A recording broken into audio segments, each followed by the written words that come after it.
सुंदर, अप्रतिम, मनमोहक सौभाग्य अलंकार मंगळसूत्र महोत्सव 100% जीएसटी फ्री. मयूर अलंकार, सराफ बाजार आणि गंगापूर रोड, नाशिक. ताज्या बातम्यांसाठी नाशिक न्यूजच्या YouTube चॅनलला सबस्क्राइब करा आणि बेल आयकॉनला प्रेस करा.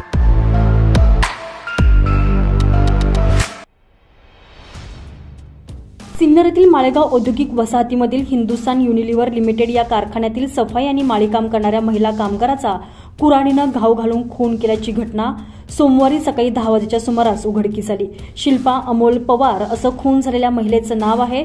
तर याच कंपनी सुपरवायझरचं काम करणाऱ्या महेंद्र सखाहरी रणशेवरे यानं गोंदे शिवारात एका झाडाला गळफास घेऊन आत्महत्या केल्याची घटना घडली आहे. त्यामुळे या दोनही घटनांचा एकमेकांशी काही संबंध आहे का याचा तपास पोलिसांकडून सुरू करण्यात आलाय. मृत महिलेचा दीर गुलाब लक्ष्मण पवार याच्या फिर्यादीवरून एमआयडीसी सोमवारी रात्री उशिरा अज्ञात व्यक्तीविरुद्ध खुनाचा गुन्हा दाखल करण्यात आलेला आहे.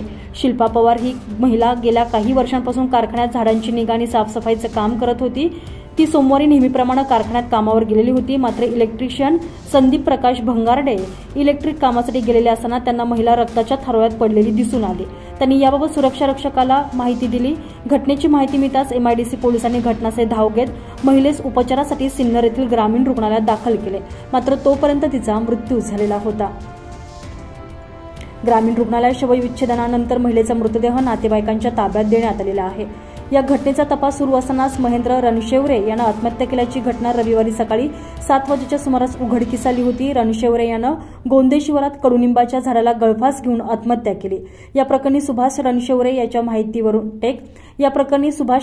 यांच्या माहितीवरून वावी पोलीस ठाण्यात अकस्मात मृत्यूची नोंद करण्यात आलेली आहे. महेंद्र रणशेवरे रविवारी कारखान्यात येताना आणि पुन्हा बाहेर जातानाचे सीसीटीव्ही फुटेज पोलिसांनी तपासले आहे. दोन्ही घटना एकाच कंपनीतील कर्मचाऱ्यांशी संबंधित असल्यानं आणि लागोपाठ उघडकीस आल्यानं या दोन्ही घटनांचा परस्परांशी काही संबंध आहे का या दिशेनं आता पोलीस तपास करत आहे.